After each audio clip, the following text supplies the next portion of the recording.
All right, it is an absolute pleasure to welcome Neema Nazeri to the show. He is a stand up comedian, a content creator extraordinaire, and ever so hilarious on all the social platforms you could think of. Neema, welcome to the show.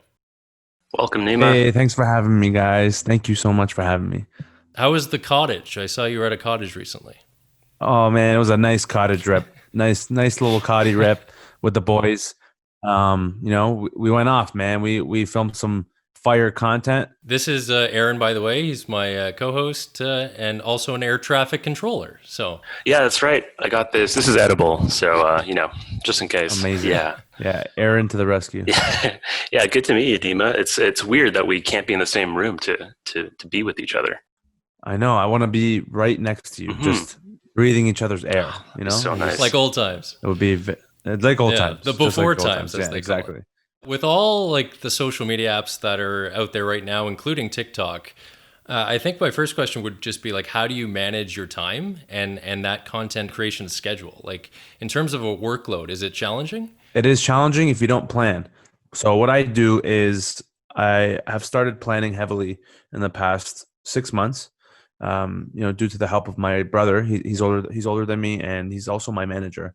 And we both help each other a lot. He's also a life coach, so I'm very lucky to have him in my life, and also just in the house with me, working on all these things together. And so, like every week, actually, every Sunday from 10 to 2 p.m., 10 a.m. to 2 p.m., we have a coaching session where we plan out our entire week. And once a month, we plan out our entire month all together. And it's like comes down to the nitty gritty details of every single day.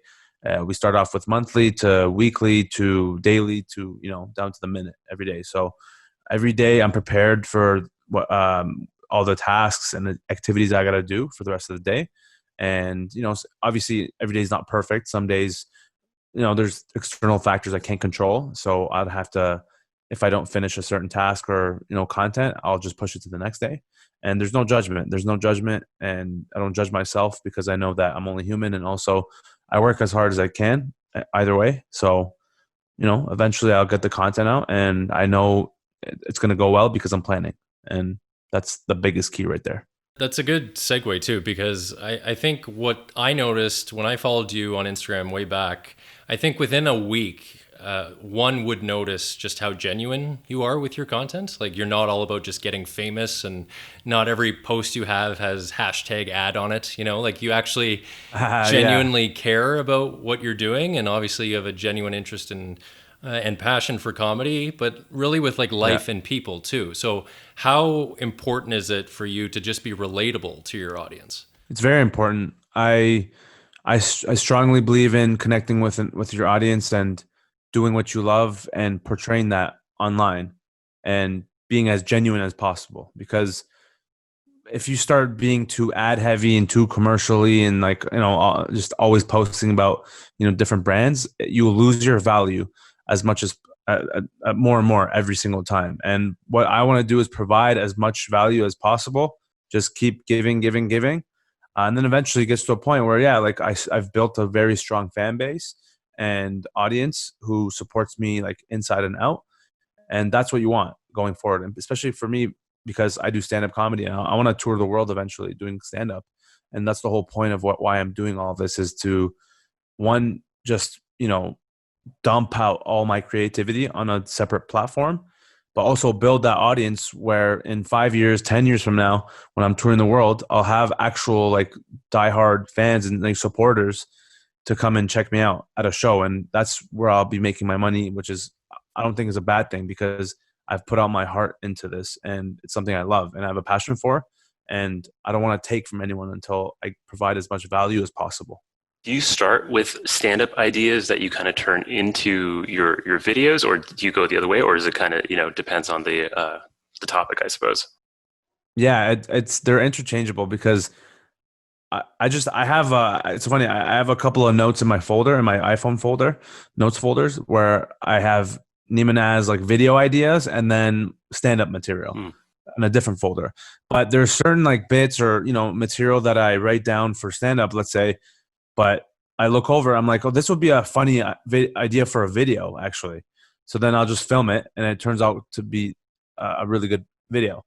and vice versa. Sometimes I write down like a video idea, but I'm like, no, this would be funnier with me just telling the story on stage or whatever. So yeah, they both go hand in hand, and I write down everything. Every idea comes to me at every second of every day. I immediately write it down on my phone. It could be a terrible idea. It could be a really good idea. But either way, I won't know until I write it down and then look back at it after to figure out if it's actually something I can do with it. And if not, then I just scrap it. You did mention, I believe, that you started going to university or college, but you dropped out to pursue this passion. Could you just kind of take us back to that moment and what the thinking was and why you ended up doing that? Yeah. So I never, before I dropped out of university, up until that point in my life, I never really thought for myself. I was always just like, just doing whatever my parents thought I needed to do, or my brother even. Like, I would never think for myself and think, oh, what do I want to do? So I kind of just listened to what everyone else was saying. And so I ended up, stressing myself out over the years, trying to get higher grades in math and science just to get into this program at U of T, which is the kinesiology program, that my brother also was in a few years prior. And I always thought like, no, I have to go to university or else I'll never be successful. Okay. Cause that's what my dad says. My parents said that's what they came from all the way from Iran to Canada as immigrants for, and I can't let them down. So I have to go to university. I have to go to U of T, a top school in Canada and in the world, just to impress my parents, but also because this is what will get me a degree. This is what will get me a job. And this is what will get me a family. And this is just my life. So I always thought that way. But then after going into my first year, I realized I hated school more and more. Academics, I just didn't like, even though I wasn't bad, I just didn't like it. And I hated going to school. I was always late because I just didn't care.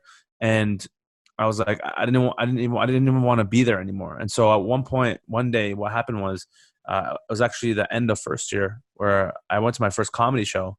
And in that year, I was actually like really heavy into binging YouTube and watching a lot of comedy. And it's just something I was drawn towards for years. And I realized, man, like the only joy I have is watching other people make other people laugh. And I also saw myself doing that, but I never really like put two and two together. So in the summer of after first year at U of T, I went to my first comedy show. And that night that I went, it was a Tuesday night, and it was a Humber night comedy show, which meant that there were students from Humber Comedy, and there was a program called the Comedy Writing and Performance program at Humber. And I talked to one of the guys after the show, and he told me about the program, and I'm like, what? This is crazy. I went home that night. I searched up the program online, and I saw all the courses that they offered. I'm like, this is literally my dream. This is golden. I would love to do this. And I literally made that decision like on the spot. I was like, yeah, like this is what I want to do. It was meant to be. I felt it in my heart and my gut. And for the first time in my life, I made a strong decision, a firm decision for myself to drop out. And I dropped out within the first week back. And I had to audition to get into the other program 6 months after. And I did it. And I got in immediately. And then the rest is history. It's amazing when life gives you those epiphany moments, right? Yeah. Yeah, you need those. Exactly. Was that tricky? Like when you told your parents you were dropping out of the program? Oh, definitely. Yeah. Well, I mean, like, because I was born and raised in Canada, but, having immigrant parents from Iran, it's a very different lifestyle over there. And like comedy isn't something that they just have there, right? It's just non-existent pretty much. So the fact that I wanted to do something that's, outside of their world didn't make sense at all at first, obviously. But I was lucky enough to have parents like mine where they just kind of, I don't know, for some reason, it just, the timing was right, or because I'm the youngest brother as well. I'm the youngest kid. And so maybe like my brother paved the way for me because he also changed his path after he finished that program. So after he did what he did and changed his path, I realized, oh, okay, so they must be okay with me doing what I want to do then. So that kind of made it easier for me. But at first they were disappointed. My dad especially, because he's like, oh, what are you going to do now? Like, how are you going to do this? Like, blah, blah, blah. He's just kind of disappointed. And then my mom was just crying like, oh, how are you going to make money? Like, what do you mean you're going to comedy? Yeah. Right? Typical, obviously I don't blame them because they just don't know. But all my dad said was like, if you're going to do this, you better be doing 100% and go all in. And literally ever since he said that, since that day, I was like, yeah, like I will not let anyone down. This is my dream. This is my passion. I would love comedy and making people laugh, and I just want to do it. I want to do it forever. And sorry, I almost swore. Okay, swear all you want. Yeah. I was like, I'm gonna bust my ass every day, no matter what happens. And it's been a great journey so far. A lot of ups and downs, a lot of downs, that's for sure. But also a lot of ups, which is what you want. Yeah, totally valid points there. And it sounds like your parents obviously were stern but supportive, and they've come around. Like, I've seen your mom be almost a consistent part of your content. So like, clearly she's coming around a little bit too, as to taking part in it. Yeah, definitely. Well, that's the thing. At first, obviously, because before I even started doing anything, they didn't know. So obviously, it's like, what are they going to support, right? But as soon as I started actually doing things, and as soon as I got into that program at Humber, the comedy program, I immediately started doing stand up. Every night I was doing 3 sets a night, just busting my ass, like traveling an hour on a TTC with like $2 bus change, like just dreading being on that streetcar at like 2 a.m. on the way back home. And just for like 5 minutes of garbage, just dog shit material. But I had to do it. This is what I signed up for. And I didn't want to let anyone down, didn't want to let myself down, most importantly. And so I was like, this is the process. This is the journey. This is what it is. But I have to go above and beyond. And so over the years, I started doing more things, got more shows. I actually did my first, show in front of a real audience. Started making videos on YouTube consistently, weekly, getting more views there. And then, eventually the more and more I did, the more they supported me. And then now, after years of doing videos and stand up and everything else, they've seen all the success I've had. And so my mom has come around a lot more ever since the first video where I pranked her and she was like devastated, until now, where she's just like, now she's telling me what to do. She's like, oh, like, let's film this. I'm like, what? This is crazy. That's awesome. It's definitely, yeah, it's come a long way, and I'm very happy with where I am, and never satisfied, obviously, but I feel like I'm a product of follow your dreams, and you just, like, as long as you have a passion and you love it, you'll find a way to make it happen. So it's wild. Yeah, it sounds like you have a crazy work ethic. That's like super impressive, the way, and like you said, you have your minutes scheduled down to the minutes. Like, you're like meal prepping your life, which is incredible. Literally, that's wild. Yeah. How did you have to. Was that something that you did from the beginning, or was that something you kind of had to learn to do over time? Yeah, no, I just started doing it about 6 months ago, because I never really even thought about doing that until, actually COVID happened, which was a blessing in disguise for me. Mm-hmm. And, my brother and I, because my brother is the one who put me onto it, because he's doing life coaching, and like, he's changed his life around. Like, he went through a very dark time in his life, literally like rock bottom about 2 years ago. And then he's built himself up like crazy. And the growth I've seen from him has inspired me as well, and, vice versa. And we're just here to help each other up and build each other up as much as we can. And he introduced me to, the power of planning, which I never thought about until he told me about it. And ever since I've been doing it, my productivity levels have gone up, my energy levels, I've developed better habits. I've improved in so many aspects of my life. And honestly, I couldn't recommend anything better than planning your daily life if you really are serious about making a change and getting better.